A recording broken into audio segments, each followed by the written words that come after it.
Welcome back to another OCC Q&A. Today's question comes from Josie.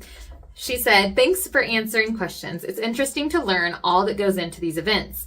I received an email for the first time from a single mother in Costa Rica saying her 2 kids received my shoeboxes, which was lovely to hear. I was a little shocked when she told me one of her sons was only 8 months old. Is it common to give boxes to babies that attend events with their parents? I don't mind that he received a box, but it clearly wasn't packed for an 8-month-old. So just curious your thoughts on this.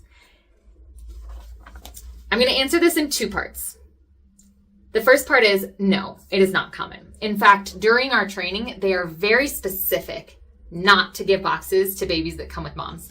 At least here, I can only speak to the trainings we've been to, but at least here in our country, and I'm assuming that's their policy worldwide, they want these shoeboxes to be a gospel opportunity. And I use the word they, Samaritan's Purse has determined that children below the age of 2 don't have the mental conscience yet to accept Christ. Even 2-year-olds are still a little bit young to fully understand, but Samaritan's Purse has specifically put that age group because they feel that at that age, that's when kids start to have the ability to accept Christ. And they want these shoeboxes to be an evangelistic opportunity. That's what they call them. In our trainings, they don't call them shoeboxes. They don't call them gifts. They say this is an evangelistic opportunity. Each shoebox is an opportunity to share the gospel. So, is it common? No. Is it supposed to happen? Also no. For instance, us this year, we did have a few moms bring babies and they did not get shoeboxes. But we did do our diligence ahead of time to make sure that they knew you guys are welcome to come. You're welcome to come in. But this event is for 2 years and above. So we're not going to turn them away. They don't have to stay outside. But just know that the things that are happening are for the 2-year-olds and above.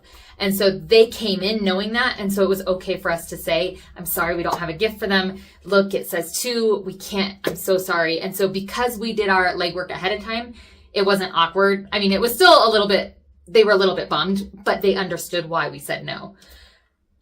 Now, part 2 of the question, which you didn't ask, but I'm going to answer anyway.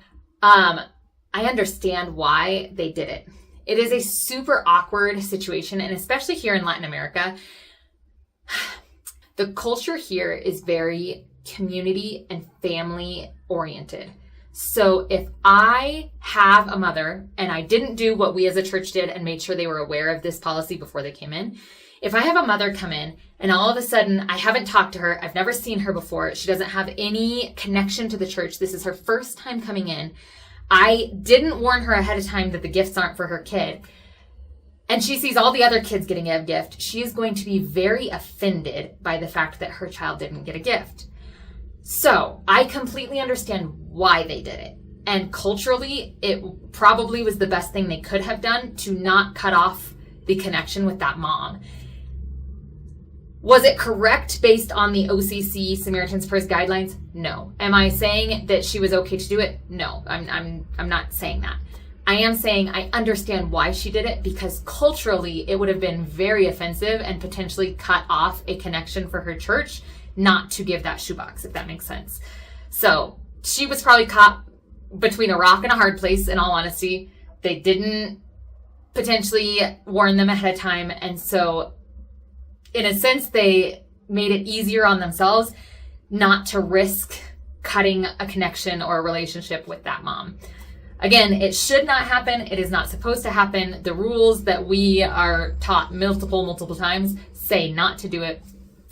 Samaritan's Purse, from what I understand, in all of their research, and I'm sure tons of research on their end went into this, in all of their research, they have determined that kids from 2 to 14 are the most receptive of the gospel, which is why the shoeboxes go to 2 to 14-year-olds. Somebody in a comment once even mentioned that's why they don't go to 15, 16, 17, 18-year-olds, because they gear the boxes towards the kids that, from their research, their statistics, are most receptive to receiving the gospel. Again, that's a theory that was put in a comment. I don't know if that's from Samaritan's Purse headquarters, but I do know that there is an age limit, an age range, and us as distributors, we are supposed to stick that. Hopefully that answers your question. Hopefully it also gives you a little perspective as to why it might have happened. Again, I don't fault the church for it. Did they go against the rule? Yes. At least the rules that we are given here in Columbia. But at the same time, I understand why they did it. And I will say that's why our daughter didn't get one. Eliana did because she was 4 at the time of our distribution, but Samantha was only a year old. So Samantha has never received a shoebox because she didn't fit the criteria to receive a shoebox. And we actually had a couple members of our church who attended the training with us, and they were like, but you're really not going to give one to your daughter? And we're like, no, because we agreed to the regulations. We agreed to the policies that OCC Samaritan's Purse has, and we're going to stick by those. But even our people were kind of like, but she's your kid. And we're like, yeah, but at this point, she doesn't fit. So anyway, all that to say, it shouldn't happen, but I understand why a church might choose to do that. Hopefully that answers your question. Again, any questions you guys have, I would love to give my thoughts, my opinions, my perspective, and hopefully these answers are helpful as we are entering shoebox packing season for 2025. See you guys later, and we will catch you on the next question and answer video.